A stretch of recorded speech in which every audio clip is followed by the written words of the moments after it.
Hello everyone, good morning and welcome back to my channel. তো সকাল সকাল বেরিয়ে পড়েছি। আজকে হচ্ছে সোমবার, তো যাচ্ছি মন্দিরে দিদি জ্যাম্বু ভাগনার সাথে। তো তার গাড়ি করে যাচ্ছি। তো এখন বাসতে চলেছে 9টা হবে। তো আমরা সকাল সকাল স্নান করে বেরিয়ে পড়েছি।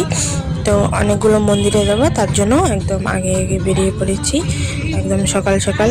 আর এই দেখো, এখানে আমাদের ফেভারিট জুবিনদার গান চলছে, যার জন্য এখানে আমি গান করছি। আর মানে গান লাগিয়েছিল আমার জিজু, তো এখানে গান শুনছি, নিজেও করছি। আর একদম পুরো ভালো লাগছে, কারণ আমার এইসব গান পুরো ফেভারিট। তো তার জন্য হচ্ছে, এই দেখো আমরা মন্দিরে পৌঁছে গেলাম। তো মন্দির পৌঁছে সব মানে ওখানে ভোগ দিবে আমার দিদি ওরা। তো ওখানে আমাদেরকে কিছু ধরতে দেয় না, ওখানে রান্না করার লোক থাকে। তো ওখানে দিলাম সব কিছু, সবজি টবজি, চাল ডাল। তো ওখানে রান্না করবে, আর এখানে ঠাকুর মশাই পুজো দিচ্ছে, সাজিয়ে নিচ্ছে সব। তারপরে আমরা ধূপকাঠি প্রদীপ জ্বালালাম, তারপরে এখানে শিব মাথার জল ঢাললো আমার জাম্বু। আর এই দেখো কি সুন্দর পেইন্ট করেছে এই কালীমাটা, এটা একটা কালীমার মন্দির। তো ওটাও আমি তোমাদেরকে দেখাচ্ছি ঘুরে ঘুরে কী কী মন্দির আছে এখানে। এখানে আছে তোমাদের শিব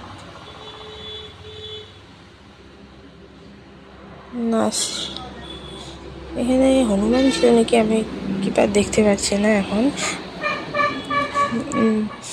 আর এইখানে একটা শিব মন্দির আছে, এখানে মানুষ অনেকে পুজো করেছে, শিব ঠাকুর এনে মানে শিবলিঙ্গ এনে রেখেছে।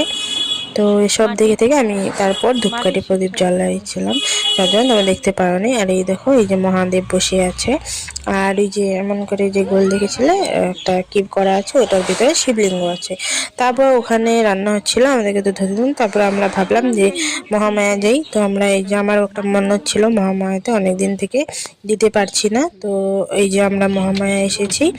আর কি হয়েছে, আমি একটাও ভিডিও করতে পারিনি, ভিতরে এত বানরের অত্যাচারে আমি কিছু করতে পারিনি। একদম প্রসাদ টসাদ সব ফেলে দিয়েছে আমাদের, এত অত্যাচার। তো ওই জন্য আমি বেশি ভিডিও করতে পারিনি। তো ওখানে মিষ্টি চা খেয়ে আমরা আবার এই মন্দিরে এসেছি। তো আজকের জন্য এতটুকুই।